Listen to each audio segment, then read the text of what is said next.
Αν θέλετε όλοι μα όλοι να έρχονται και να σας κάνω κάτι μπου, να τους πείτε μπαμ μπαμ, κρύο αστείο, καλό αστείο.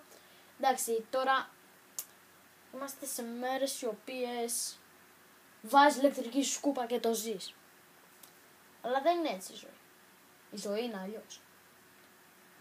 Πρέπει να κάτσεις μια μέρα στο σπίτι σου και να την αράξεις. Πώς λέμε, άραξε πετσόνι. Αν είσαι 50 χρόνων, πήγα στη δουλειά σου. Αν είσαι μικρός, να πας στο ρημάτι το σχολείο. Πρέπει να κάνεις τόσα χρόνια σχολείο για να περάσεις. Αλλά η ζωή έτσι. Αν είσαι 60 ή 60, πας και κάνεις το φοβερό. Παίρνεις σύνταξη. Και παίρνεις πολλά λεφτά. Πολλά. Ξέρω εγώ τώρα, κάνα 1.000 το χρόνο. Καταλαβαίνετε πόσο χάλια μισθός είναι. Αν ήσουν μικρός, καλός μαθητής, θα μπορούσε να κάνεις κι άλλα, όπως πώς το λένε, για να σκεφτώ τώρα. Α, ναι, να γίνεις ποδοσφαιριστής. Εκεί άντε να βρεις ομάδα. Και για να βρεις ομάδα πρέπει να κάνεις προπονήσεις. Και ξέρετε τι σημαίνει προπονήσεις? Πέρα δόθε το γήπεδο. Πάσα γκολ. Όταν κάνεις το λάθος σου φωνάζουν όλοι. Τι λέει ρε φίλε, θα μας φωνάζουνε κιόλας. Ξέρετε τώρα, η ζωή μπορεί να είναι ωραία. Για κάποιους. Όχι για όλους, αλλά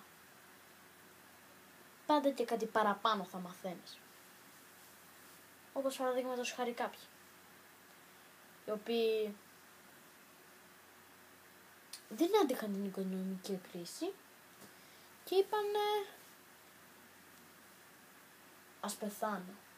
Καταλαβαίνετε ότι δεν πέθαναν ποτέ. Πέθαναν από τα γεράματα. Όταν έχεις διάφορα πράγματα δεν σ' αρέσει. Αλλά πας στο σχολείο και λες «Γεια σας κύριε, τι κάνετε?» Σου λέει ο κύριος «Γεια σου παιδί μου, μετά από λίγο βγάλτε τα μαθήματά σας έξω». Δηλαδή φανταστείτε με πόση έμφαση πρέπει να το πει κάποιος αυτό για να το καταλάβει ο άλλος. Ακούστε ξανά. «Γεια σας κύριε, γεια σου παιδί μου, βγάλτε τα τετράδια σας έξω». Χωρίς καμιά αγάπη για τον συνάνθρωπό του ο κύριος. Πάντα έτσι αβέρτα.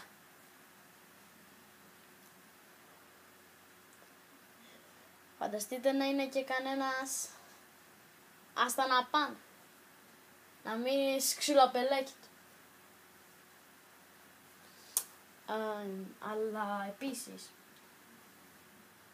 καταλαβαίνετε ότι στο σχολείο κάνεις και άλλα πράγματα τα οποία είναι ωραία. Διαβάζεις, αυτό είναι ωραίο. Και άλλα πράγματα πολλά που τα κάνουν κάποιοι. Αν και εκεί που είχαμε μείνει, σου λέει ο κύριος βγάλε τα μαθήματά σας έξω. Του λες δεν έχω κάνει τίποτα. Και σου λέει θα μπεις τιμωρία. Και του λες εσύ γιατί να μπω τιμωρία κύριε?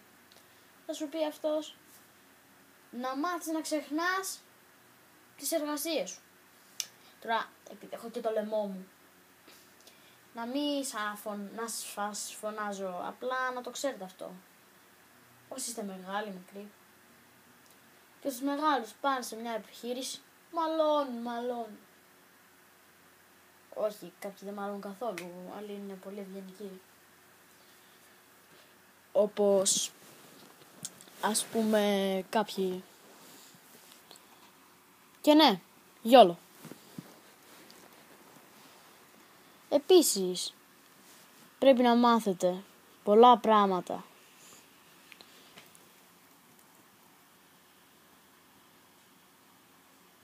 Λοιπόν, για να κλείσουμε, ας ευχαριστήσουμε κάποιον με το όνομα Swagger και κάποιον άλλον με το όνομα YOLO.